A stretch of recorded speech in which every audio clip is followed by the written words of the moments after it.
Hey super friends, my name is Neil and welcome to episode 61 of the GYCO Comic-Con podcast. We're here fortnightly-ish to bring you a slice of film, TV and pop culture goodness from our studio direct to your speakers and or listening device. I am joined, of course, by my very own boy wonder Martin. Say hello, Martin. Hello? How are you today? I'm fine, how are you? Oh, I thought you were going to do that voice for the rest of the podcast. Oh no, I thought we were just testing the microphone. No, that was your greeting this week. Okay then. What's coming up on this week's show, boy wonder? I don't know. I didn't look at the door. So we have got 4 news stories to talk about this week. We have some Star Trek news and then lots of DC news, obviously. And then in our reviews, we're going to be discussing Marvel Studios Shang-Chi and the Legend of the Ten Rings. We've also got a review of Mortal Kombat Legends, Battle of the Realms, the brand new animated film, in which we're also going to be joined by writer Jeremy Adams and producer Rick Morales to discuss the film. And then we have something a little bit different for this podcast to discuss, do we not? Yes. We're going to talk about a musical, or a musical film. So I'm relying heavily on you because I don't really like musicals. However, loved this. Because we're going to be discussing Apple TV's new filmed version of the stage musical Come From Away, which we happened to see just a couple of days live in the theatre before watching this version. I know it's been a very come from away heavy week. So without further ado, on with the news.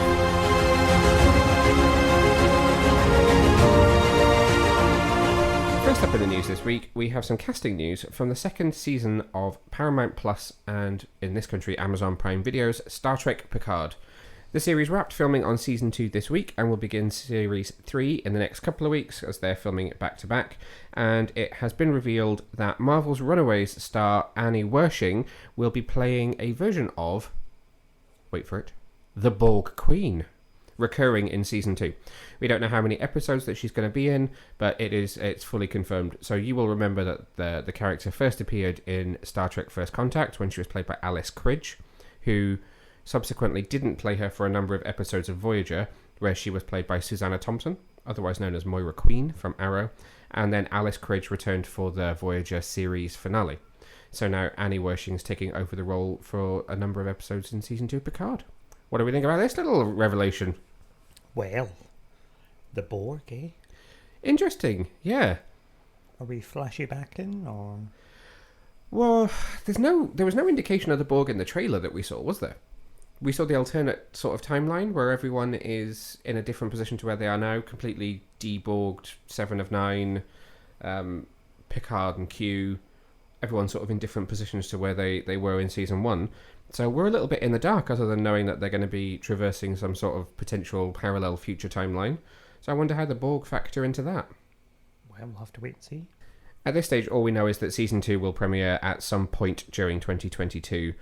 Whether Season 2 and 3 will premiere next year, I don't know, or whether they'll string out releasing the two of them. But as far as we're aware, I think Season 3 will be the final season of this show, and that will wrap up the Picard storyline. More casting news, as it's also been confirmed this week that Bridget Regan, who some of you will remember from Marvel's Agent Carter, is going to be playing the role of Pamela Isley / Poison Ivy in Season 3 of the CW's Batwoman. Would you like to explain to me what that grimace was about? Oh, did I make a face? You made a face. Oh, I made a face, didn't I? I don't know. I just hope they do it well.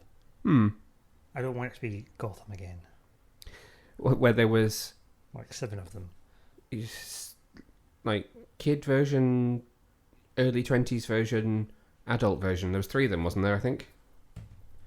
Although, an interesting take on the character, but I know what you mean. It wasn't overly faithful to the comics. The casting comes following the Season 2 finale cliffhanger, where after the original Kate Kane, now with a new face, raided the Batcave, we see several of the things that she stole from the Batcave washing up on the banks of the Gotham River. One of those things being, was it an umbrella or a top hat for the Penguin? And then the vines come growing onto the banks of the river.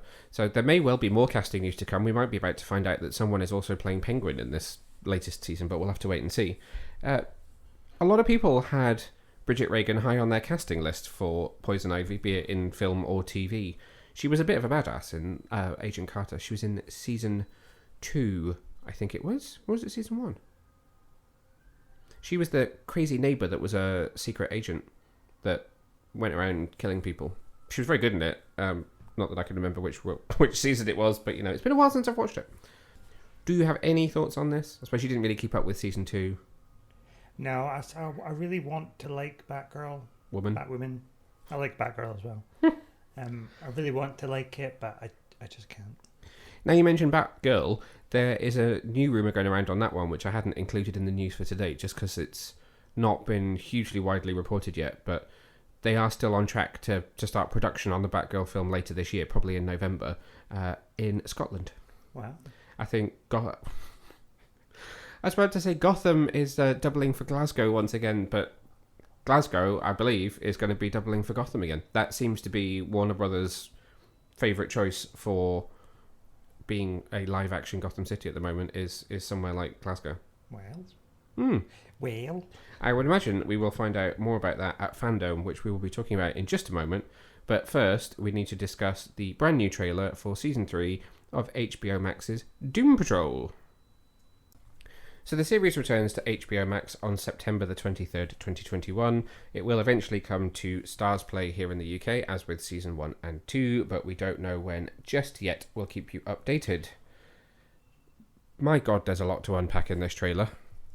Where do you want to start with this one? I don't know if there was a start or a beginning. Let's start with Madame Rouge. Madame Rouge, played by the lovely Michelle Gomez. Said to you, I was really happy to hear that she has her Scottish accent naturally in this, rather than her doing an American accent.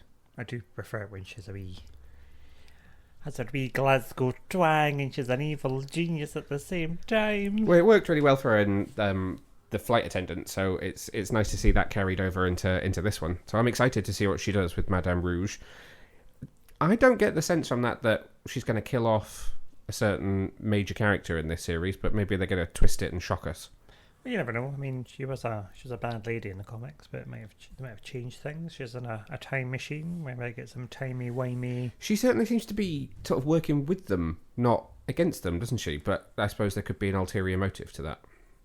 There could be. There is a different version of that trailer that has been released. I've not actually seen it, but it features a little bit more footage and does show Dorothy. There's a prevailing theory that Dorothy will disappear off with the Dead Boy Detectives, which has also now been confirmed to have been picked up as a pilot for HBO Max and soon to be a Doom Patrol spin-off. More on that when we know more about it. That's literally all that we know at this point. So Dorothy is still in there, which is interesting because she wasn't really featured in this version of the trailer at all. No, I suppose they're going to have to finish off Series 2 because they never got to finish that, and then it looks like they're just going to go straight into something completely new with no Chief and no Dorothy. I really hope that they did film... they had started filming what should have been the finale of the last season. I just think they didn't finish it because I think it would be weird to pick up... Although, to be fair, if any show was going to pull it off, it would be Doom Patrol. But it would be weird to pick up from where the last episode left off and not have the Chief be there at all. For anybody that's not aware... Dr. Niles Calder has decided not to be in this series. Sir Timothy of Dalton obviously lives in the UK, and most of this series was shot during quite serious COVID pandemic times, so he chose to not appear in this season just so that he wasn't exposed or in need of travelling. He stayed home, so there won't be any Chief, but I really hope there's some footage of him at the beginning there. There must be, because in the first teaser trailer we got to see the resolution because they're all breaking out of their wax and stuff. So I presume that was filmed beforehand, and that'll just be how it kicks off the season.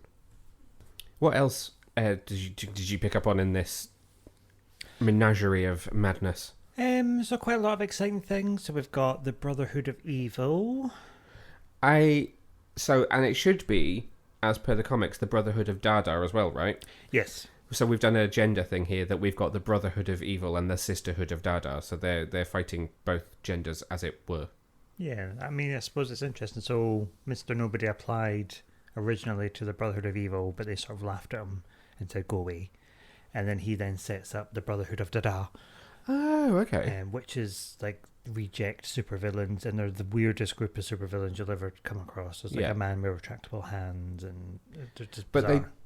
Don't they do some quite serious damage to the Doom Patrol in the comics? So they do, but we've touched on some of the stuff they've already done. So in Series 1, Series 2, they had the painting where people got trapped in the painting. Yes. That was a Brotherhood of Dada. You've got to say it quickly.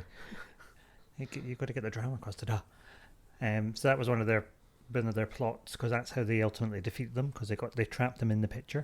Oh, yeah, I remember you telling me that before. There's also a little glimpse of one of the other major ploys in this trailer, which is the bicycle at the end. Yeah, so what's the bicycle about? Tell me about that. So it's a magic bicycle that when you ride it, it kind of gives off waves of LSD. Oh, so that would be why Cliff then says, "I'm so high." Yeah, so it makes everybody feel happy and spaced out, so it's LSD. So in the comics, Mr. Nobody rides the bicycle across America, and they've got like a school bus of evil or something. It's ridiculous. And it just turns everybody high and happy, and then they can't stop it. Okay.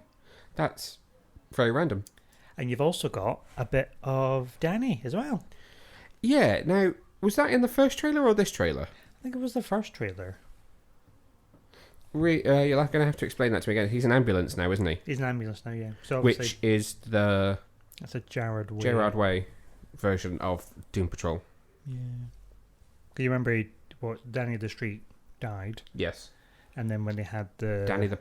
Oh, it was the funeral, wasn't it? Was it a funeral party? Yeah, then they had Danny the Wheel. Yes. So obviously he's transformed into an ambulance. I'll assume it's going to be an ambulance. I'm trying to think what else I spotted in there. We left Jane in quite a perilous spot, did we not, at the end of season 2? Was she not thrown down a well in the underground and somebody else was, I forget now who, was permanently in control?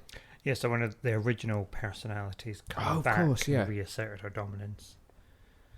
So there's a lot to pick up on there, and she's clearly back in the team, or in some respects, someone is driving the bus in that one. Yeah, someone's there, so we'll see what happens. So there's a couple of clips where they've got somebody with a noose around their neck, one of the other personalities, and so we'll see what happens. What do you think about the look of the Brotherhood of Evil? I like the look of Brotherhood of Evil. It's a very good Monsignor. So you say it's Monsignor the monkey, isn't it? The ape, yeah. He looks obviously fully CGI rather than some sort of prosthetic setup, but he looks pretty good. And then the brain, which we've seen a glimpse of from Series 1. We did, didn't we? Yeah, looks awesome. It's going to be crazy. I don't know how many episodes there are. I presume there's going to be 10 as per what was supposed to have been done last season as well. And the bums are back. The bums are back in town. Yep, I just confirmed there are 10 episodes in season 3 while you were saying that. There was 15 episodes in season 1, 9 in season 2, and so there's going to be 10 in season 3. Okay. I'm excited about the bums. Yeah, they like how they do it in the trailer where they say that the Emmy-nominated series is back to kick some ass, and then it's the bums. They look pretty menacing this time round. Well, they're very menacing bums. So I wonder if we get to go to the ant farm this year, or if we can mention the ant farm. I don't know. There's quite a lot going on with Cyborg in this trailer as well. So his lights have turned blue rather than red, and he's worried about being cut off. So is that because he came from the ant farm, did he not? No. So Larry came from the ant farm. Larry came from the ant farm. He came from Star Labs. I wonder if Star Labs have cut him off. Or maybe his Wi-Fi's down. Maybe he needs a better service provider. Anything else you want to pick up on this, or should we give it till September the 23rd when it's back so we can start doing Doom Patrol Hour? Let's save it till September the 23rd for Doom Patrol. I think I'm busy that day. Oh dear, that's not good, is it? Oh, that's not good. I'm going to have to clear my diary. I don't know how many episodes are premiering that day. I don't know if they're doing a similar thing to what they did with Titans and debuting 3 episodes and then the rest after that. I'm not quite sure. We'll have to keep you posted on that one.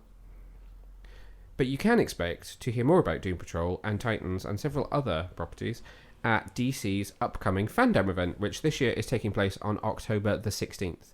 It will be premiering from 6 p.m. here in the UK, and it's going to run for roughly 4 hours for the programming block this time around. But Warner Brothers and DC has confirmed everything basically that's going to be included, apart from, I guess, any surprises.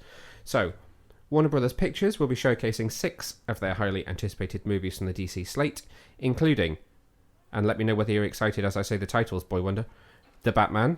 Yes. DC League of Super Pets. Thought you were going to say, what's that? Black Adam. Yeah. The Flash. Yes. Aquaman and the Lost Kingdom. Is that a real film or an animated film? Not real film. The sequel. Oh, right, okay. Oh, this is Warner Brothers. So this is Warner Brothers Pictures live action DC films that are going to be there. Well, actually, I suppose League of Super Pets isn't live action. That's animated, but you know what I mean. And Shazam: Fury of the Gods. From the CW verse, we've got Batwoman, The Flash, Superman and Lois, DC Legends of Tomorrow, DC Stargirl, and Naomi. There's also going to be some news on the second season of Netflix's Sweet Tooth, which is the one produced by Robert Downey Jr., which we still actually need to finish. Are we getting a Naomi series? Yeah, so Ava DuVernay has done the pilot for Naomi, which is finished and been picked up to series. So we will get a first look of it at FanDome. It's similar to Stargirl in that it's Arrowverse, CWverse, but not the same Earth, as it were. You know how Stargirl is not on the same Earth as the Flash and everyone else? Yeah.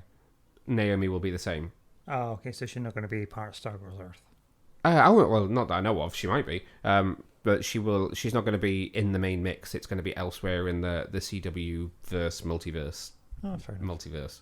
I suppose she did kind of start off on the On her Wonder own. imprints anyway. So Yeah, then before she they came brought her into Young Justice, and then now she's in Justice League. So. Yes.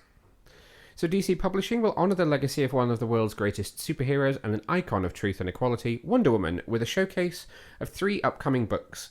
DC will be exploring her history with the DC Black Label miniseries Wonder Woman Historia, expanding on the Amazon mythos with Nubia and the Amazons, and honouring the inspiration that she's provided to women around the world with the original graphic novel Wonderful Women of the World.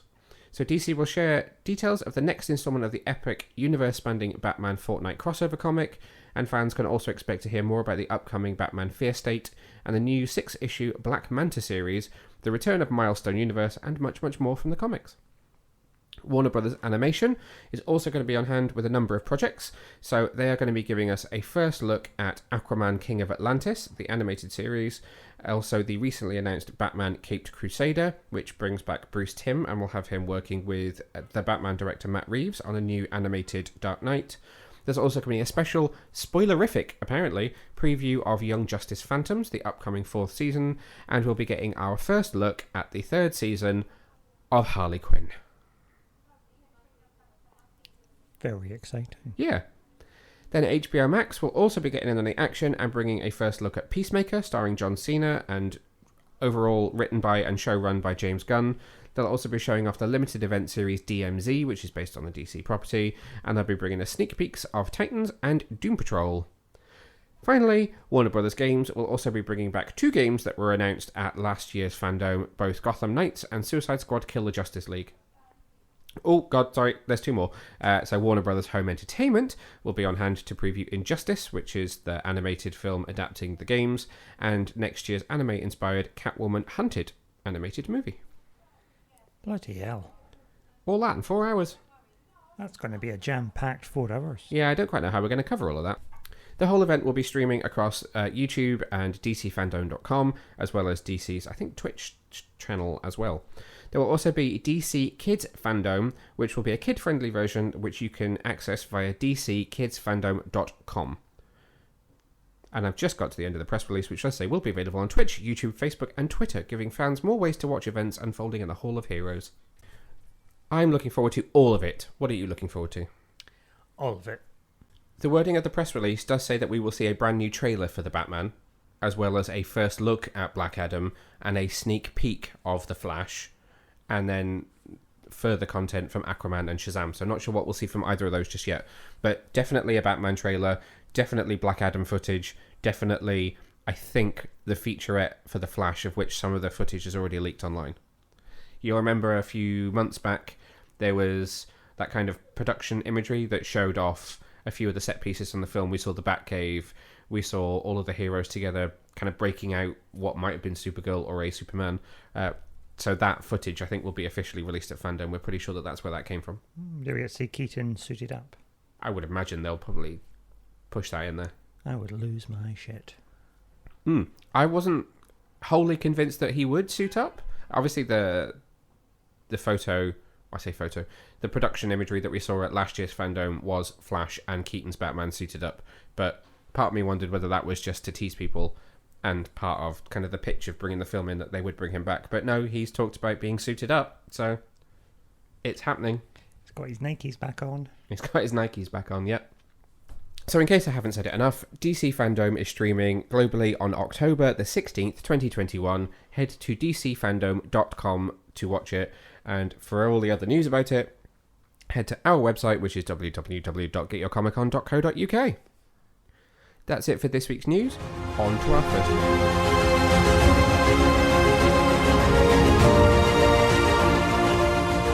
Now I'm going to try and pronounce this one properly throughout it now that I've seen the film and have heard him tell me how I should pronounce it. So, Marvel Studios Shang-Chi and the Legend of the Ten Rings is available in cinemas globally now. It's directed by Destin Daniel Cretton, from a script by Daniel Callahan, and stars Simu Liu, Tony Leung and Awkwafina, amongst many others, including the absolutely wonderful and delightful Michelle Yeoh. The official synopsis for this film is Marvel Studios' Shang-Chi and the Legend of the Ten Rings stars Simu Liu as Shang-Chi, who must confront the past he thought he left behind when he is drawn into the web of the mysterious Ten Rings organisation. That's fairly brief and nondescript. Where should we start with this one? Did you enjoy Shang-Chi and the Legend of the Ten Rings? Yes. Why are you giving me sass face? Do we have to tell the story to the listeners at home? I'm not giving you any face. Oh, really? Then why are you smiling? I've got wind. Right. So if you follow us on social media, you may have spotted that I attended the UK press screening of Shang-Chi and the Legend of the Ten Rings. Not the one that the cast was at. I wasn't quite that lucky. Although I did see it before the cast. But if you spotted the photos on social media, you'll know that I went with James, who's written the review of this film for us on the website, and not Martin.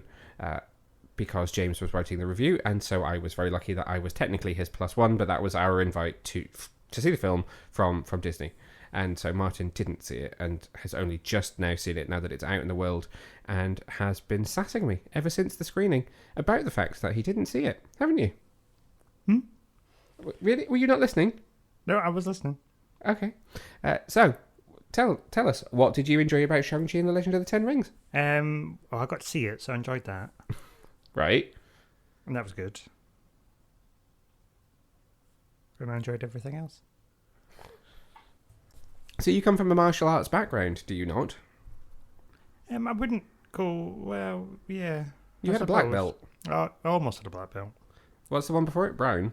Well, it was red with a black stripe, so I was one test away. Oh, right, okay. So you were red with a black stripe. So, you know, we've talked in the past on this podcast about your love of martial arts films. Let's take it from that standpoint. Did this live up to Marvel Does Martial Arts? I think it did for me, yeah. Was it... Obviously, the fighting styles to me mean absolutely nothing. It just looks cool. Was it very authentic? I think so, yeah. I think for me, this is one of Marvel's best films when it comes to the action. I think it's incredibly well choreographed. Every single fight sequence.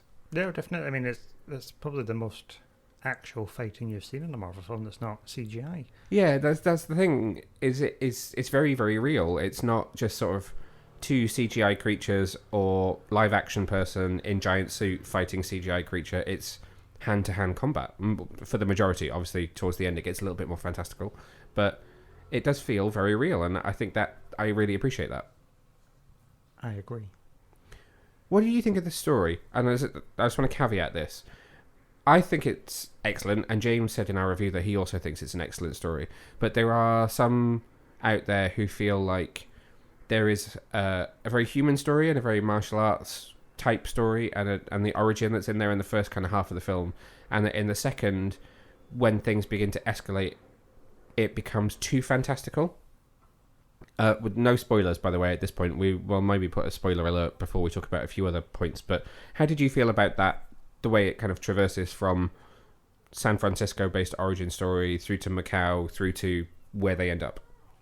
I mean, I didn't mind it. I don't know anything about the comic book of Shang-Chi and the Ten Rings. So I know very little as well.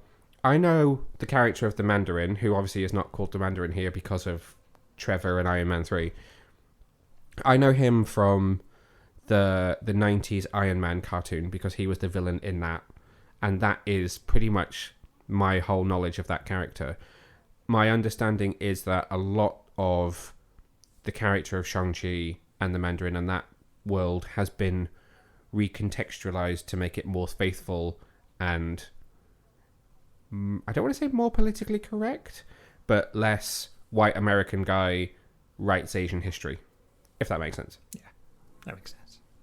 Yes. I mean, the director is obviously of Asian descent as well, as are much of the cast, much of the people behind the scenes. So this is a much more culturally relevant version of the character, I think. So I don't think you need to worry about too much of the past. But did it work for you where it ends up? I think it did. I mean, it did get a little bit Marvel CGI villain at the Yeah. end, but I didn't mind that. That formula is always there. Yeah. It's ever present in that they feel like you need to go big in the third act. Which is what they did, and then you have the happy ending, and it's all fine, and then you've got the nice teasers at the end. Yes, if you've not yet seen Shang-Chi and the Legend of the Ten Rings, then there are 2 credit scenes, as Marvel quite often does. So there's one that happens pretty quickly after the kind of really nicely stylized credits, and then one at the very, very end. And unusually, it's not a case of one that is set up for the future and one which is more comedic. Both of them are set up for future storylines. It feels a little redundant to talk about this, but what about the kind of the special effects? Is it typical Marvel? Is it maybe a little bit more conservative because it's a new character, new origin? What are your thoughts on that? I just felt, I mean, it was very typical Marvel for me, I think. Yeah, From a same for me. CGI. There's a couple of bits which don't work for me as well.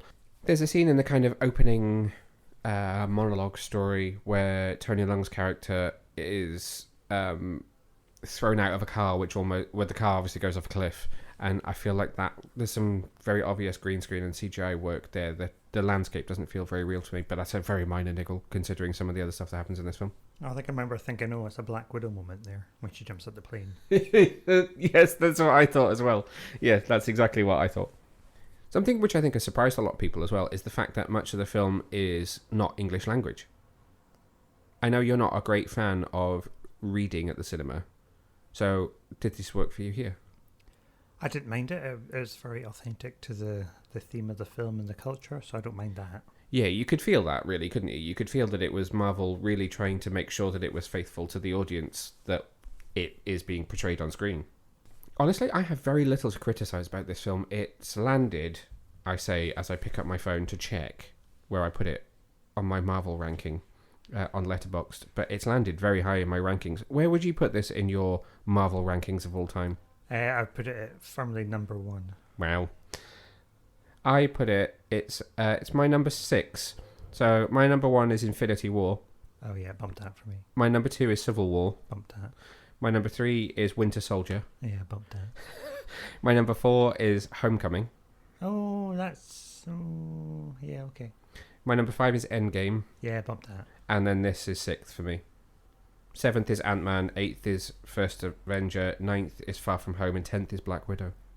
Mm-hmm. Black Widow I actually had higher, having just seen it, but really, objectively, Black Widow hasn't held up as well for me as I thought it would do. And then you see this film and think, my God, this is amazing, and makes Black Widow seem a bit more of an afterthought, which is really harsh, but I did enjoy it. What do you think about the cast? So let's talk about them before we dip into just a couple of spoilery bits before we wrap up on Shang-Chi. Simu Liu, great lead. Do you feel he carried the film well? He did. Carried the action well? He did. Yeah, I thought it was absolutely excellent, and I can't wait to see what is next for him. We'll talk about some of that in just a second, but it'll be interesting to see when they get to a point where there's another team-up film, how he will fit in with the landscape of whoever the Avengers are now. I don't know much about his background. What's he come from? What's he done? So, he was in an animated series for one episode called Corner Gas Animated as Gerald Mesmerizer. He's in 65 episodes of Kim's Convenience. He's one of the leads in that. I think that's the thing that people know him from most. A film called Women is Losers. He was in an episode of Aquafina is Nora from Queens. I've never watched that, but I kind of quite like to now. So I don't know very much about Aquafina. The first thing that I had ever seen her in that I know was her was obviously the most recent Jumanji film. She's in that. She does an amazing Danny DeVito impression when his spirit passes into her body. But her TV series is Aquafina is Nora from Queens, which I have not seen, but is supposedly very, very good. He's also been in one episode of Fresh Off the Boat, a TV miniseries called Yappy. He's in 15 episodes of The Expanse on Sci-Fi. I'm going to scroll through really quickly. Oh, he's in one episode of Orphan Black as Mr. Mitchell. Anything else? He was in one episode of Beauty and the Beast, the TV series. He was in Fall Out Boy's video for Centuries as Pete Wentz, Gladiator. So maybe a body double. Oh, it must have been a body. He's also in the Akira project. One episode of Warehouse 13 as a bartender. So we're going right back here. And one episode of Nikita, which was like a slightly cheaper version of Alias, as desk officer. Oh. Yeah, he's awesome though. So we talked about Aquafina for a second there. What did you think of her as Katie? Well, I like Aquafina. I liked her in that film as well. Jumanji? No, not Jumanji, the other one. Oh, she was a dragon. Oh, of course, she was in Raya and the Last Dragon. I'd completely forgotten her voices in that. Yeah, she has a very distinctive voice. I really appreciate the fact that, and maybe it changed slightly by the end of this film, but that it's not a romantic relationship between these two. I really appreciate that. At the end, I thought, please don't kiss her. Yeah. Don't ruin this film by kissing her. Yeah. She exactly. doesn't need you. She can shoot a bow now. She Leave can her shoot. alone. Yes, she can shoot a bow and arrow now. She's fine. She's technically a Disney princess. She is technically a Disney princess, but I wondered whether you would appreciate that as well. But there's just something refreshing when Hollywood doesn't immediately go, it's a man and a woman, they need to be romantically involved. And I really hope that's not something that happens down the line. They should just be best friends because it works and it's hilarious. We'll be here forever if we go through the whole ensemble. My other highlight has to be Michelle Yeoh, who I just think is awesome in everything she's ever in. Philippa Georgiou from Discovery. There's a martial arts expert. There is a martial arts expert. There's a martial arts expert who kicked James Bond's ass. In fact, there is a martial artist that the stunt team on James Bond didn't even want to touch because they were so worried about her. From the school of Jackie Chan, don't miss. Yeah. And absolutely brilliant in this.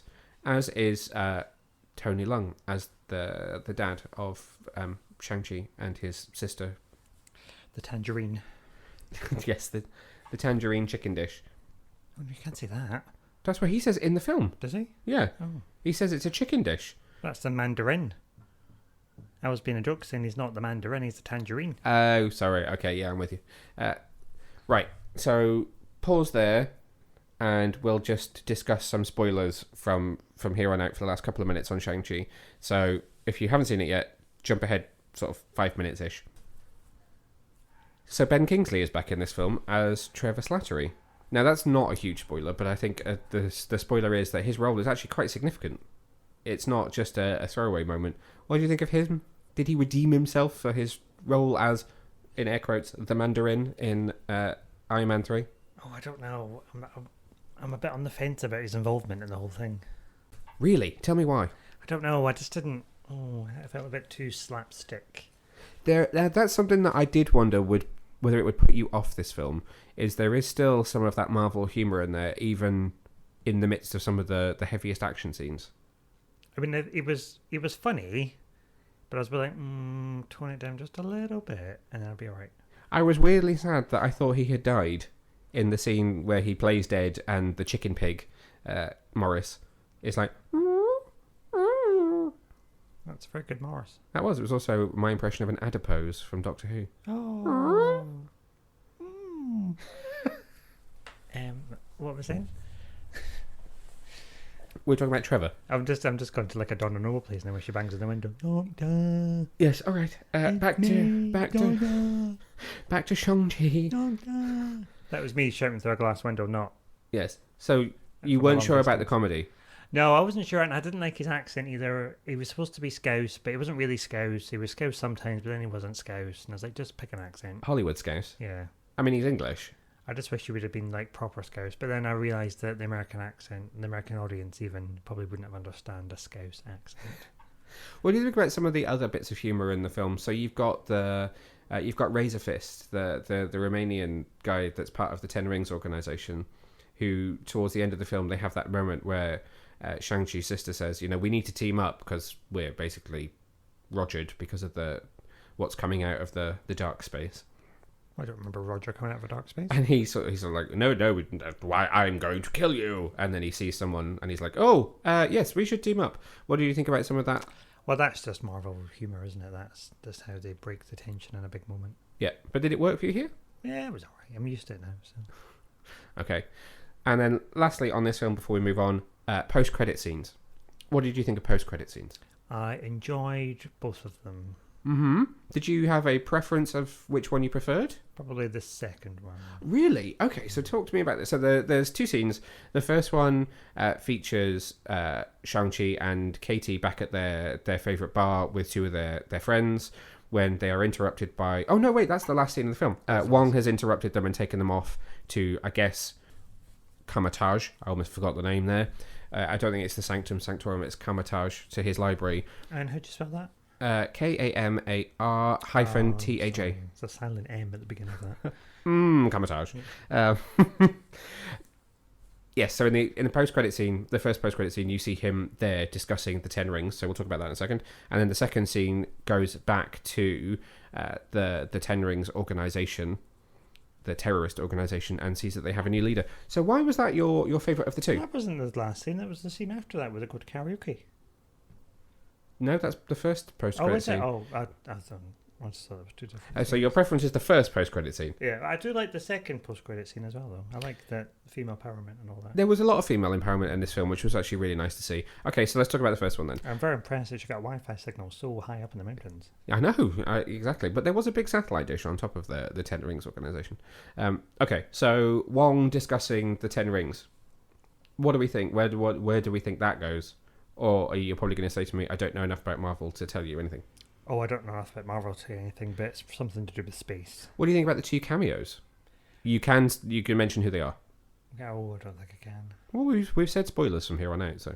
Well, there were two cameos. They were alright. I mean, they're probably not my two favourite characters, but it starts to world build again, I suppose. Yep. And Kevin Feige said the same thing, that what people won't really realise is that this is like Phase 1 version 2, so that the world building has now been going on for a little while towards what will come the next group up. I really liked it. I'm interested by one of the characters because they do not appear the same as they were the last time we saw them. They appear quite drastically different, and I'm interested to know why. The other character is interestingly being referred to by many as this being their favourite appearance by this person, because they seem very relaxed within the role and not trying as hard to make a good impression. Interesting. Yeah. And then the final scene is, as you just realised, is not your favourite of the two post-credit scenes, harks back to the Ten Rings, and we see that Xialing, Shang's sister, has now taken over her father's business and is now in charge of the Ten Rings organisation and has allowed women in, because that's a major part of the film, is the fact that she was not allowed to train with her brother. She was ignored. It was all about the men, and now she's made it... The genders are equal in terms of terrorist organisation. But it then ends with a screen that says the Ten Rings will return, so clearly there are plans for them in the future. So we have to wait and see. Final thoughts on Shang-Chi and the Legend of the Ten Rings? Very good. Go and watch it. Highly recommend? Highly recommend. Highly, highly recommend. I agree. Amazing film. One of Marvel's best. Oh, in fact, it basically almost ranks as my number one origin story from the MCU. So it is one of Marvel's best solo movies ever. So cannot recommend it enough. As we said at the top of the piece, Shang-Chi and the Legend of the Ten Rings is in cinemas globally now. So next up this week, we're going to be talking about Mortal Kombat Legends Battle of the Realms, which is available now on DVD, Blu-ray, 4K and digital from Warner Bros. Home Entertainment. Our team of heroes are besieged by the enemy forces of Shao Kahn, forcing Raiden and his group of warriors into a deal to compete in a final Mortal Kombat that will determine the fate of the realms.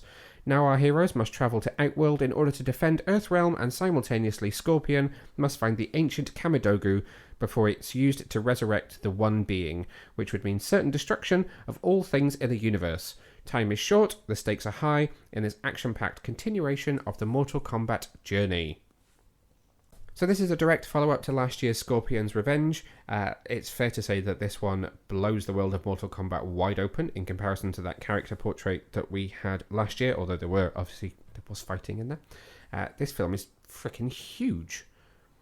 I don't want to dwell on this too much because we've got other people who can tell us about this film, which we will get to in just a second, but wanted to know your thoughts on this, Boy Wonder.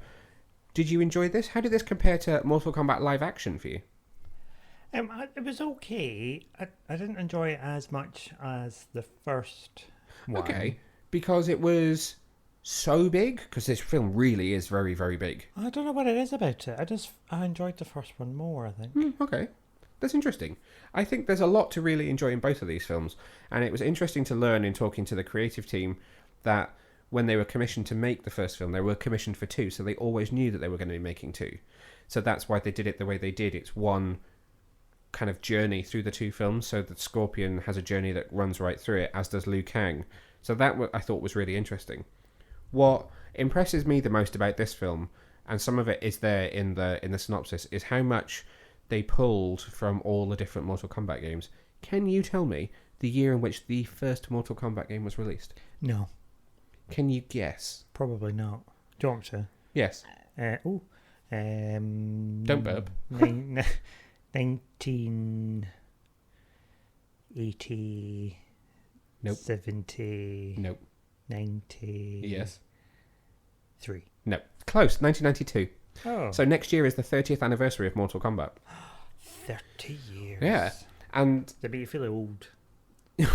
yes, thank you. I remember playing it in arcades in 1992. When you were 15. My God. You cheeky bastard.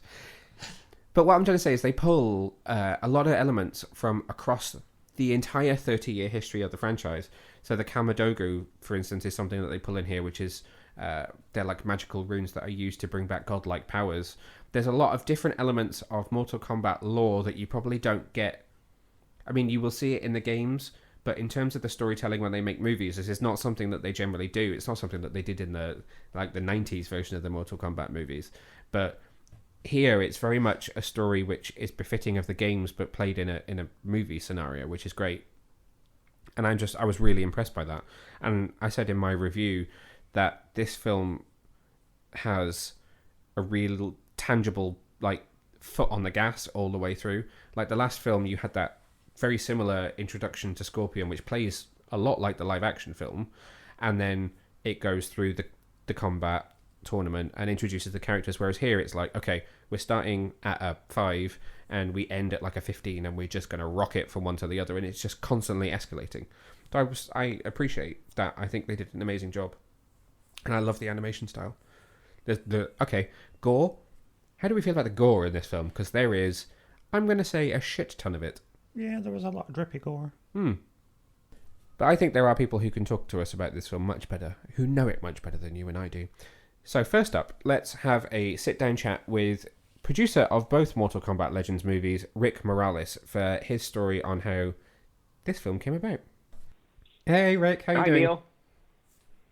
I'm doing okay. How about yourself? Yeah, I am very well, thank you. Good to talk to you. Okay, so I caught up with Jeremy yesterday to talk about Battle of the Realms, and he mentioned that he started working on the story for this film kind of pretty much after Scorpion's Revenge.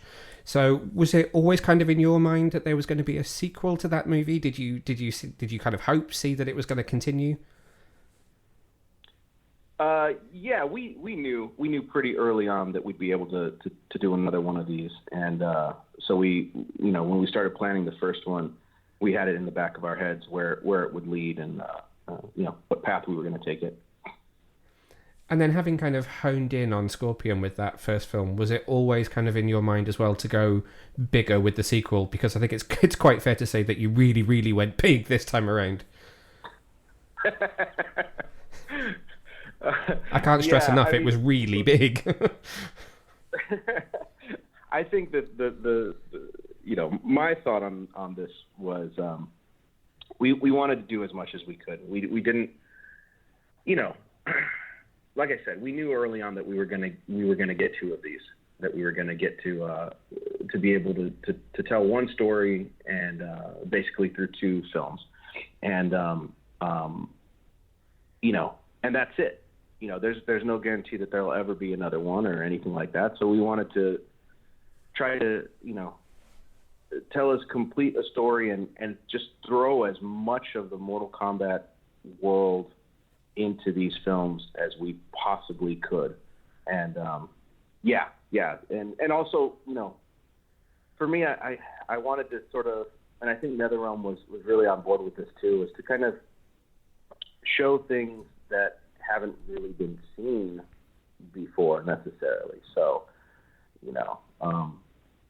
the places that we take this film in particular, especially towards the end of the film, are it's big, it's otherworldly, and I don't think that that's something that you typically see in Mortal Kombat, or the Mortal Kombat that the general public at least is familiar with. Yeah, I know what you mean.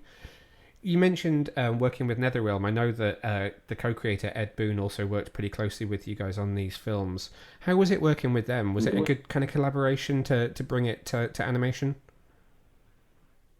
Yeah, I think I've worked with other companies before on projects, and you always hope going in that it's going to be like a good collaborative thing, and that you're going to get on well and all that. Ed has been amazing. Ed and his team, I really look to them to make sure that we're doing justice to their creations. He's the guy. He's the guy that created this stuff. He knows more about it than I ever will. And so the great thing about them is that they are open to new ideas. They are open to us taking this franchise places that possibly no one has seen before, and in fact they're very encouraging to do that. But they also keep us on the right path. If we're going askew on a design or something like that, and it's all about being faithful to the subject matter, and they've been very good guides for us and very good collaborators as well. I think you can feel that when you watch the movies as well. I think faithful is definitely the right word to use, which is great to see as a fan. And it's a very rabid, vocal fan base, I think, Mortal Kombat. I mean, at this point where we're at 11, Mortal Kombat 11 is the most recent one.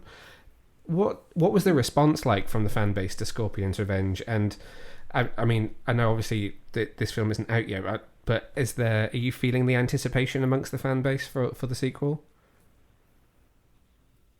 I think people are excited about it. I mean, I was happy with the response to Scorpion's Revenge because, like you said, rabid. I think that's pretty.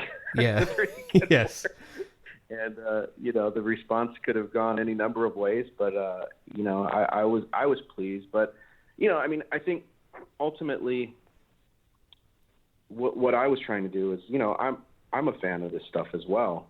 I mean, I don't get the opportunity to play it as much as I used to when I was a kid, but but I'm familiar with it, and I've known the world since I was playing it in the arcades back in the 90s, and I want to see it done right too. Yeah. I want to see the characters that I love, and I know these characters, and I know all the potential that they hold, and also that in a way, Scorpion's Revenge, it was close to sort of what people were familiar with the first live action film. It covered some of the same ground as far as them going to the island and having the tournament and all that stuff. But it was a twist on it, but it was it's familiar. Yeah, there definitely. there are places that you could take this world that I think that that are unexpected. Like, I think all of these characters, they're all pretty deep. They all have layers to them. You could totally spend a whole movie exploring Sub-Zero, or really drill into Sonya's motivations. Obviously we don't have the time in 2 films to do all of that, but the potential is there. Yeah. So that's Absolutely. what I love about. Yeah. So that's what I love about being a part of this franchise, is that the possibilities really are endless. I look at it a bit like, I've done a lot of work in the DC universe. I really don't think it's much different than that in with respect to the number of characters, the amount of lore and history that they've created in the games, and sort of just the endless possibilities that Ed Boon and his team have put forth in even some of these later games like Mortal Kombat 11. Yeah. Some of the stuff that they do in that game just really opens it up. So I think there are endless possibilities. I completely agree with you. It's true, and likening it to DC is perfect. It is. You're absolutely right. There is so much there, and it was something that Jeremy and I talked about yesterday, and the potential for, other tournament films, solo films. There's so much there, and I was doing a bit of research on it just earlier before chatting to you, and I hadn't even realised. Like you said, I remember playing it in arcades back in the 90s, but I hadn't realised that next year's the 30th anniversary. What do you think makes the franchise so enduring? I mean, it makes me feel old to think that it's 30 next year, but it's amazing that it's lasted as it has. Yeah, especially for something that was so like, I don't know, almost divisive when it was initially released because of the amount of blood and gore, which is really quite laughable when you look back at what was in the original Mortal Kombat, compared to what they do and what we do now. I think the places that they were drawing from, look, when this project was proposed to me initially years ago, the first thing I thought, being familiar with it was, well, yeah, of course, this has everything that I would want to work on. It's got magic and monsters and ninjas, and it's got everything that you would want to do. So I think there's something for everyone in this, and I think that's why it's enduring. They're pulling from all these cultural phenomenon, people that or things that people really know and understand. Bruce Lee and sci-fi movies and horror films, and it's all wrapped up into one like little package. So I think that's part of the reason is and the characters have become so iconic. I mean, Liu Kang, Scorpion, Sub-Zero. Like, I don't know. Is there anyone that doesn't know who these are? I'd put them on the level of a Batman or a Scooby-Doo at this point. Yeah, for sure. Yeah, definitely. You are absolutely right. As you were saying it, I was just thinking it. It's that same kind of proliferation in the zeitgeist, like your Supermans and your Batmans. It's unbelievable. Just again with the cast of characters, how there are so many characters in this film. What was that conversation like between the creative team trying to decide who to include in this film this time around? Well, yeah, it was difficult. I mean, it was very difficult. We knew we wanted to introduce some new characters, and open up the world a little bit, show a little bit more than what we could in the first one. But narrowing that down was a task, and to be quite honest with you, there are characters that didn't make it into the film that were planned to be there. But one character that early on that we talked about, and we actually, I think in maybe one of the first drafts of the script, was Nightwolf. He played a role really early on, and it just it was too much. It was like we wanted to add these characters in, but you have to also be able to stay with them a little bit and learn a little bit about them and feel like they're a part of the story. I didn't want some of these characters to just be Easter eggs for the fans and things like that, because I think they deserve more.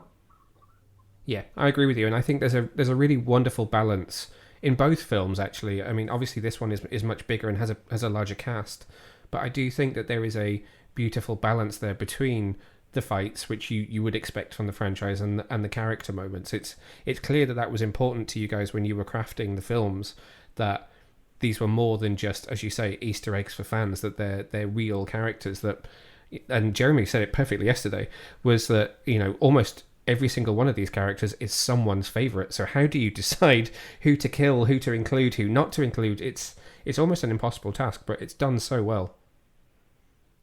Well, I appreciate that. I mean, we tried very hard, and I mean, again, it comes down to with Jeremy and I mean, we've worked on so much together, and we're such good friends and partners at this point that we just have conversations about this stuff before we even start writing, and just kind of as fans ourselves, like, what would we want to see, what would be cool, like, and I think I've said it over and over again, but it's as important to us for ourselves as it is for us to create for the fans, if that makes any sense. I wanted Liu Kang to be at the forefront of this film because I feel like he's such an important part of the Mortal Kombat.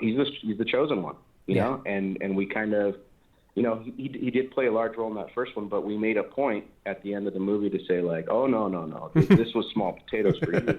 You've got a bigger destiny ahead, And so I really wanted to show that in this film, and that's why we kind of drew the sort of parallel. Like at the beginning of this film, we open with a little flashback to show how Liu Kang came to be and how his relationship with Raiden started, and it almost mirrors in a way the opening to Scorpion's Revenge, which was of course intentional.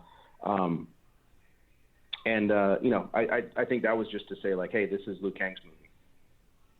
Yeah, I know what you mean, and it bookends the story of these two films really well in that it's, there's a very definitive end to Battle of the Realms, but as you say, there is, there's a universe of possibility out there. What are you working on at the moment? What's next for you now that this film is almost out there in the world?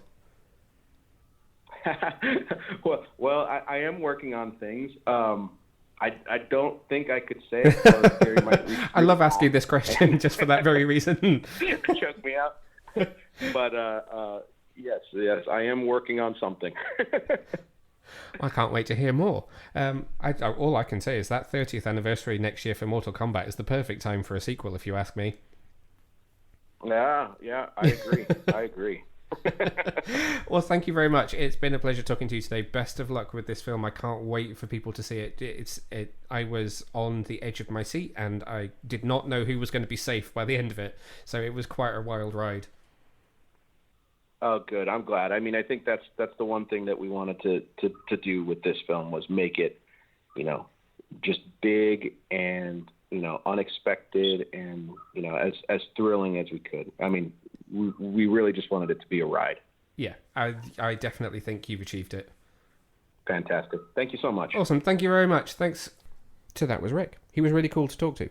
It's nice to talk to somebody who, I mean, always these people are fans of the things that they're talking about, but to hear him talk about the fact that he remembers going to play it in arcades, it's nice to know that it's a project that means a lot to him and it's not just another day in the office, per se. But let's get a little bit more about the story of this film. So I was also lucky enough to sit down with, I'm going to call him like friend of the family at this point, because this is the third time that Jeremy Adams has been on this podcast. He was on for Scorpion's Revenge. He is also on for Justice Society of America World War II. And he's back again to now tell us about writing Battle of the Realms. So here's my chat with Jeremy about making this film. Hey Jeremy, how are you doing today? I'm doing okay. Just trying to make it through this crazy world. So what's going on, guys? Aren't we all? Yeah. So Mortal Kombat Legends, take me back to the start on this one. When did you know that you were coming back to write a second film in this kind of burgeoning franchise, should we call it? We pretty much knew right away. So I turned in the first one, and obviously in the first one I left it off with like talking about Liu Kang. Hey, you're not supposed to defeat this guy. You're supposed to defeat the big honcho, or the big head honcho. And so we knew right away. The second movie was, I think we truncated it a little bit, just because there's so much mythology in Mortal Kombat, and trying to thread the needle of like tell as much as we possibly could, because we're just like, we didn't know if it would be a success or not, the first one or the second one. And so what we wanted to do with both of them was, with the first one, to give kind of a flair of like, hey, this is Mortal Kombat. This is a on-ramp for people that may not be familiar with it. And then with the second one, especially for fans, they know how big the universe is, but to show other people that are already on from the first one, this is how big the universe is, and we haven't even scratched the surface. Because I think what Ed and Dominic and the story team over at NetherRealm have done for, 11 games, have created a really intricate and complicated universe, and we just try to distill it down because we're like, hey, we got 2 shots at this, and so this is our chance to kind of explore some bigger concepts. And Rick was really, really excited about that aspect. He wanted to talk about the Elder Gods. He wanted to talk about the Komidagu and some of that stuff, and so we had to just figure that out, all while going, and there's going to be a tournament. And so a lot of it was there in some of the original video game stories, and we just tried to put it together into, a narrative format for, a movie. So I was going to say to you, I mean, the Kamidogu, you just mentioned it there, is obviously, that was introduced, I think, if my memory is correct, in Mortal Kombat Deception, and then was kind of brought back in some of the more modern games. But there is, and you've just touched on it there is so much media across this franchise. There are so many characters and so much story. How do you go about researching? Do you kind of lean on that team at NetherRealm to try and help pull some of the different aspects that you can put into the story? Well, luckily, I mean, Ed and Dominic had told me that, like, this fan base is really very, really excitable, and they have a lot, and so just doing starting out in my own research of what are the toys we're going to want to play with. Luckily, there are so many fan wikis and fan sites that have expertly broken down everything. So it's an easy way for me to access that information. And then what I do is, we'll put up how many characters we want to use or what characters we can use. And we have to check and say, like, hey, can we use these characters? Can we kill off these characters or not kill off these characters? The one sad thing about Mortal Kombat that's really hard is every character is somebody's favorite character. Yeah. But the paradox is, and yet this is the most violent game to ever exist. And so people have to die, So knowing that you're going to have to kill people, and knowing that it might be somebody's favorite, and it's still one of those things. Even when we wrote it, we had to. I turned in a fairly large script, and so we had to take out some subplots and stuff for stuff that I was super excited about, and to explore the world even further. But there's only so much time. So we're hoping that, hey, this will be well received and that we'll be able to dip our toes back in the universe again and again, because it's been really fun. And it's been overwhelmingly a positive reaction from the fan base. And part of that is because our animation team, the storyboard guys, the animation groups, Ethan and Rick, they really took cues from the game, and they just amped that violence up, which is really, really fantastic. And there's one particular thing with Stryker that happens that I remember writing it in the script based off of a fatality. I know what you're talking about. Anything. Yeah, and I remember going oh my gosh, that is just too much. And they're like, you wrote it. I'm like, yeah, but it didn't look like that in my brain. It's like you guys took it to the nth degree again. So it was really fun, really fun. I can't wait for people to see it. I mean, like you said, the reaction to the first one was so positive. I think it's gonna absolutely blow people's minds watching this. I mean, did you enjoy it? Oh yeah, I really enjoyed it. So I watched this last night, and I think the only way I can say it is, in terms of films this year, I thought going into The Suicide Squad was the only time I needed to worry about characters I loved being killed off. But watching this film is like a roller coaster. I know. But you can't literally. I mean, there's a thing. This is no, the you problem, can't win. Right? You can't win. You can't win. It's the Kobayashi Maru of games. I don't know what to tell you. That's a brilliant reference as well. One of the great things about this franchise so far, especially the first two, I mean, one of the standout players is Joel McHale, and I can't say enough good things about the fact that he's not going to let me get away with a bad joke. He's going to try to come up with something better if it doesn't hit much, or we're going to talk about it. And he really came to play. Jennifer Carpenter. I mean, everybody involved really did a great job, and I don't know, I'm excited because it is that kind of like crazy not globe trotting, but dimension trotting, fight adventure that I love. That it feels like a throwback movie in some ways. Yeah, I know what you mean. Yeah. What I really loved was something that we didn't get to explore as much in the first one, and that is just being able to, Liu Kang is the star of Mortal Kombat in a lot of ways, and people were giving me flack. I remember with Mortal, you nerfed Liu Kang, and I was like, but I knew because I had written another one and it was already being animated. I'm like, oh, okay, not only did I not nerf him, I'm just giving him that moment of insanity. And Jordan Rodriguez did such a good job, and I think we brought a lot of heart to Liu Kang's story, especially at the beginning. I think both movies really benefited from having this kind of like emotional underpinning, where in Scorpion's Revenge you really got that history with Hanzo and his family, and then the same thing with Liu Kang,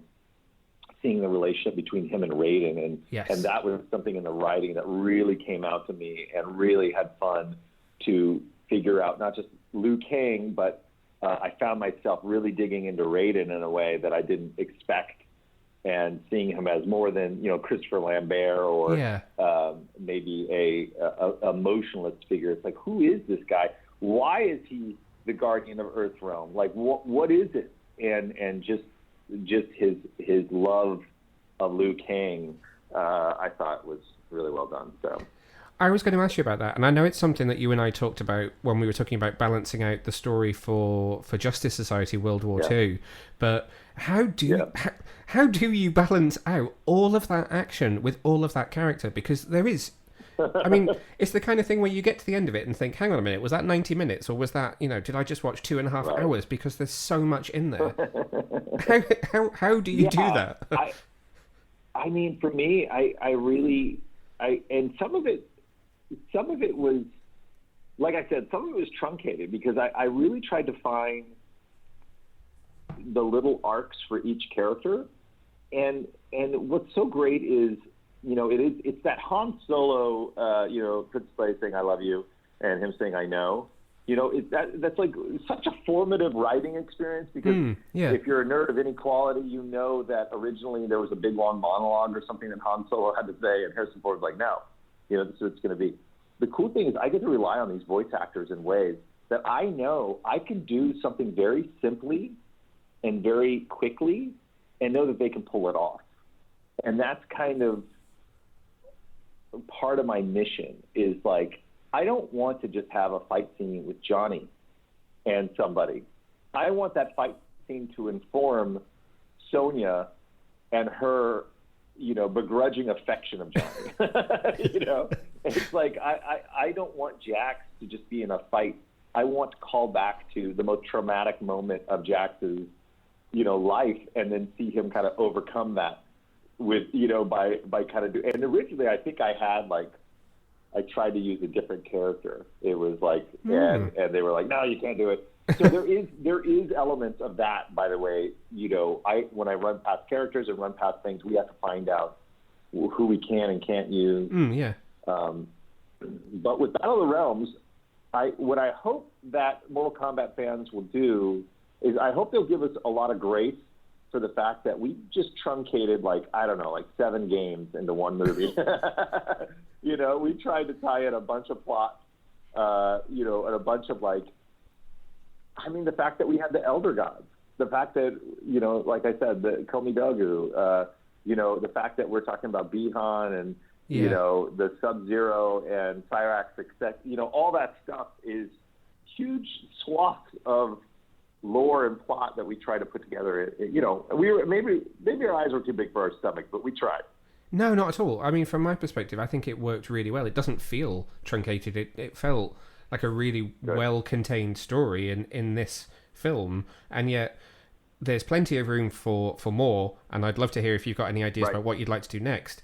But it's still Oh. there's still a self-contained story there that, you know, there's a beginning, a middle, and Yeah. end to this part of the Mortal Kombat Right. lore. So I for me it worked brilliantly. But yeah, any ideas about what you might like to do next? Oh yeah, lots of ideas. And that's all. And I that's can all you will there. say. You know, I want people to really enjoy this, and I hope people pick it up. I hope that we can explore Mortal Kombat not just from the vantage point of the tournaments. You know, now that we've set those up, I would love to, you know, in my dream world, it would be like I would love to have solo movies. You know, I would yeah. love to be able to go off and explore 1,000 different characters in 1,000 different ways. Because again, scratch the surface. Like if I was HBO Max or so, if I was control of the world, like you have a Game of Thrones franchise in a way. You have things like Adenia, the fall of Adenia. You have all these other realms, and in those realms, sordid histories. You have the fall of Shang Tsung. Like, you know, like how did he become this, gone from, you know, Earth realm to this, you know, guy that's working for the bad guys, like all that stuff. There's so many cool ways you could go that have ever either been set up in the video games or comics or other media, or haven't been set up and are just blank parts of the lore that are begging to be filled. But regardless, I'm so grateful. NetherRealm worked closely with us. They were so kind to help us. They've been nothing but enthusiastic about the movies, which has really bolstered our spirits. Because if we didn't have Ed and Dominic's blessing, I think it would be hard, and I think the fans would know. You know. Yeah, I think you're right. I think they would be able to tell if there was a disconnection there, and that's definitely not something that you get watching these. So, was there anybody that you wanted to use that you weren't able to then in this one? Yeah, Nightwolf. Oh, for sure. Okay. There was some other characters that I'm trying to think. I don't know what they're going to put on the DVD, you know, or not. But we had a great idea for Nightwolf, and for whatever reason, I wanted to put that in. And there's some other funny ideas I have. So we'll see. But anyways, Nightwolf was the one that comes to mind that I was like, oh man, I wish we could have used him. And there were some bad guys we couldn't use either. Okay. Just maybe because, next time. Other stuff. Yeah, that's what I'm hoping. I tell you, I could talk to that guy until the cows come home. He's lovely. We have a really, you can hear it in that interview, but we had a really good laugh talking about this. Moo. I also really like asking them, like, what are you working on now? Because in this day and age, they're just like, stuff? Like, I can't tell you. And it's fun. Most of the time, they play ball with you and they're like, I wish I could tell you, but I can't. Sometimes they can be a bit cagey, but Jeremy certainly is not. My final thoughts on this are, I highly recommend that you sit down and watch both Scorpion's Revenge and Battle of the Realms back to back, because it's quite a marathon and it's really, really fun to watch the journey from start to finish. If you want to check out my review, it's up now on our website, www.getyourcomiccon.co.uk. My verdict was Mortal Kombat Legends Battle of the Realms is the quintessentially perfect follow-up to Scorpion's Revenge. Bigger, bolder, and braver in every way, it proves why a Mortal Kombat animated franchise deserves to exist. And as I said at the top of the segment, Battle of the Realms is available now from Warner Bros. Home Entertainment on DVD, Blu-ray, 4K Ultra HD, and digital, now, where all good films are sold. Okay, last up this episode, we're talking about something a little bit different, which is Apple Original Films' filmed production of the Tony and Olivier Award-winning Broadway musical Come From Away. Come From Away tells the story of 7,000 people stranded in the small town of Gander, Newfoundland, after all flights into the US are grounded on September the 11th, 2001. As the people of Newfoundland graciously welcome the Come From Aways into their community in the aftermath, the passengers and locals alike process what's happened, whilst finding love and new hope in the unlikely and lasting bonds that they forge. The live performance of Come From Away was filmed at the Gerald Schoenfeld Theatre, I probably pronounced that wrong, this past May in New York City, where the Broadway production is staged. For an audience, it included 9/11 survivors and frontline workers and employed over 200 people, including members of the Broadway crew, staff, and creative teams. The cast that starred in this live film production are Patrina Bromley, who plays Bonnie, Jen Colella, who plays Beverly, Annette, and others, DeLon Grant as Bob and others, Joel Hatch as Claude and others, Tony LePage as Kevin T and others, Caesar Samoya as Kevin J, Ali and others, Q Smith as Hannah and others. There's a theme here, everyone plays more than one character. Astrid Van Weeren as Beulah. I struggle because it's spelt wrong in the press release as Belua. Beulah and others. Emily Walton as Janice and others. Jim Walton as Nick and Doug and others. Sharon Wheatley as Diane and others. And Paul Whitty as Oz and others. This filmed production will premiere globally on Apple TV Plus on Friday, September the 10th. It's directed by the Tony Award-winning Christopher Ashley, who directed the original Broadway production, and has original book, music, and lyrics by Tony and Grammy Award nominee and Olivier Award winners Irene Sankoff and David Hine. This is why I don't talk about musicals. There's too many people and there's too many names, and it's quite a mouthful. I struggle. I don't know how to respond to that. Yeah, sorry. It's a lot to say when you haven't sort of rehearsed it first. What do you mean? You always have lots to say, so you should be used to it. Weirdly and fortuitously, we actually saw the West End version of Come From Away just a couple of days before we watched the screener of this filmed production. So we were a little bit steeped in Come From Away last week. We were knee deep in Come From Away. Now, I have to say, and anybody that knows me well will know that I'm not a big fan of musical theatre. That's not any stretch of the imagination. However, and this is why I went after a screener of this film, this really, really hit me quite hard. I'm shocked. Really? Yeah. Why? Well, when we sat through Les Mis, Shite. you said to me, I don't understand what's going on. Why is everybody crying? Yep. I mean, I have no idea from watching Les Mis what the story of Les Mis is. It's just shite. You said a similar thing in Be More Chill. What's going on? Why are they singing? I like Be More Chill. Well, not the first time I saw it. You were like, I was unsure the first time I saw it. I enjoyed it more the second time. But yeah, I understood the story, though. I feel like there's a story that makes sense in that film, whereas I just don't feel like... I don't know what Les Mis is. It just is just an onslaught of singing. A musical. Anyway, so I went into this not really sure how I would react to it, but actually I think it's a beautifully written story. I think it's beautifully acted. I think it's really well staged, and it's a very meaningful story about a brief period in people's lives. It's like a week, isn't it? It's just... So it starts on September the 11th, obviously, and ends on the 15th or 16th, when they finally leave Gander. Well, actually, then it jumps ahead to the future, obviously, which is... spoiler alert, sorry. Anyway, draw it back in. What did you think of the version that we actually saw in the West End before we talk about the film? I thought it was really good. I loved it. It was our fourth attempt in trying to see it. Yeah, I think you said we booked the tickets 2 years ago. Yeah, and then lockdown 1, 2, 3, cast got sick or something happened, and it got moved again, and then we eventually got to see it. So up until I was sitting in the seat, I didn't believe we were actually going to see it. Yeah, and I would go see it again. I'm just saying that, putting that out there. It's the thing for me with musicals. Generally, not all of them. Obviously, there are ones that I've appreciated more than others. I just feel like... Really? Yeah. Name me 2. That I've liked. Yeah. Come From Away. No, apart from that. Be More Chill the second time round. All right. And another one? Beetlejuice. Yeah, all right, okay. Thank you very much. I just feel like musicals sometimes are too happy. I feel like they're too, inspirational. I'm like, stop trying to make me happy. Do something dramatic. Les Mis? But the songs are all so it's inspirational. They all die. Well, I don't know that. Do they? It's not well communicated through the story, I'm telling you. We could be here for hours talking about this.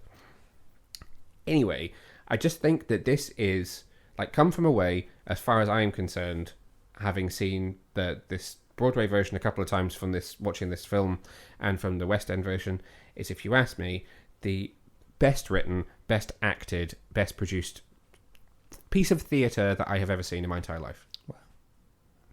That's high praise. Absolutely. I mean, it's better than Batman Live. I mean, I don't even remember that. So. It's better. It's better than anything I have ever seen in a theatre. Put it that way. Wow. As far as I'm concerned. So, I was really interested to see what Apple had done with it, because I do think that sometimes they don't translate as well from what you see and what you feel in a theatre to what you have on screen. I think Hamilton was a great example of that. Oh, there you go. There's another one I enjoyed. I enjoyed Hamilton. Really? Yeah, I like Hamilton. I thought you hated Hamilton. No. I think it's a very entertaining and very different musical. I appreciate when musicals are different. So yesterday we went to see Back to the Future, the musical, with Nicola and Chris from We Have a Hulk. Oh, you really hated that. No, I didn't. Excuse me. I said halfway through you were like, I hate this. When does it finish? I think you'll find that I said to you 3 songs in, this is awful, and by the end I said this is a great production, but I don't like the songs. I think that's a very diplomatic thing to say. Oh, they did wonderful lighting. Well, no, they did. I mean, they did do wonderful lighting. The technical effects and everything that they did on stage was brilliant, but the songs in it were absolutely, completely derivative and forgettable. And prime example, I asked you before we sat down to record this, can you remember any of the songs from it? And you said... I said no. Well, I remember The Power of Love. Yeah, but apart from The Power of Love and Johnny Be Good, which are in Back to the Future, the film, can you remember any of the original music? Going Back in Time. Hum me the melody. We're going back in. Do. That was the final song. Well done, you finally managed to. When I asked you this earlier... That was from earlier... the film, though. I mean, it's not an original song from the musical. There you go. So, name me an original song from the musical. Oh, all right then. Grumpy. But this is... but no, this is what I'm trying to illustrate. For me, most straight-up musical theatre is just completely forgettable. I just think it's all very predictable and for me, is just not something that I enjoy. But I enjoy it when they do something different that is memorable. So I think Be More Chill is quite different and memorable because it's very fresh and young. I think something like Book of Mormon is also very original and therefore memorable. But what I think about Come From Away is that it's very sophisticated theatre. And I said it to you after we saw it, which was that it doesn't focus on a young cast. It's not all happy. And I know Les Mis is not happy, but I just feel like it's too much of an onslaught to understand. There's something about the way that this film is put together, this musical, is put together, that it's like lightning in a bottle for me. Because it's only... So there isn't an intermission. There isn't any let-up in it. It just happens. Mm-hmm.